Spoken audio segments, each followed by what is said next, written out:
ವಿಚಾರವಾಗಿ ನಿಮಗೂ ಕೂಡ ಅಸಮಾಧಾನ ಇದೆ. ಎರಡು ಇಲಾಖೆಗಳನ್ನ ಬಿಟ್ಟು ನಿಮ್ಗೆ ಖಾತೆಯನ್ನ ಕೊಟ್ಟಿದ್ದಾರೆ ಅಂತ ಏನ್ ಸರಿ ಹೋಯ್ತಾ? ಸ್ಪಷ್ಟವಾಗಿ ಹೇಳಲಿಕ್ಕೆ ಬಯಸ್ತೇನೆ, ಅಸಮಾಧಾನ ಯಾವುದು ಇಲ್ಲ. ಆದ್ರೆ ಒಂದು ಬಹಳ ಕಠಿಣವಾದಂತ ಜವಾಬ್ದಾರಿಯನ್ನ ಮಾನ್ಯ ಮುಖ್ಯಮಂತ್ರಿಯವರು ಪಕ್ಷ ನನಗೆ ವಹಿಸಿದೆ.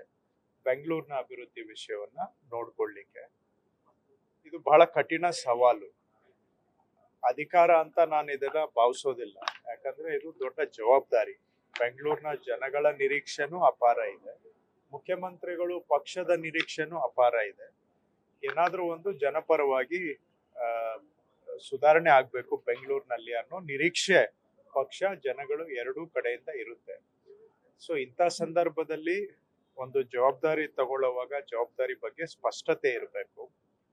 ಯಾಕೆಂದ್ರೆ ನಾನು ವೈಯಕ್ತಿಕವಾಗಿ ಏನೇ ಜವಾಬ್ದಾರಿ ತಗೊಂಡ್ರು ಅದಕ್ಕೊಂದು ಉತ್ತರದಾಯಿತ್ವ, ಅಕೌಂಟಬಿಲಿಟಿ ಇರುತ್ತೆ. ಏನ್ ಅಕೌಂಟಬಿಲಿಟಿ? ಪಕ್ಷ ಆಗ್ಲಿ ಜನ ಆಗ್ಲಿ ಏನ್ ನಿರೀಕ್ಷೆ ಇಟ್ಕೊಂಡಿದ್ದಾರೆ ಅದನ್ನ ಫಲಿತಾಂಶ ರಿಸಲ್ಟ್ ರೂಪದಲ್ಲಿ ನಾವು ಕೊಡ್ಬೇಕಾಗತ್ತೆ. ಸೊ ಕೊಡ್ಬೇಕು ಅಂತ ಹೇಳಿದ್ರೆ ಜವಾಬ್ದಾರಿಯಲ್ಲೂ ಸ್ಪಷ್ಟತೆ ಇರಬೇಕು,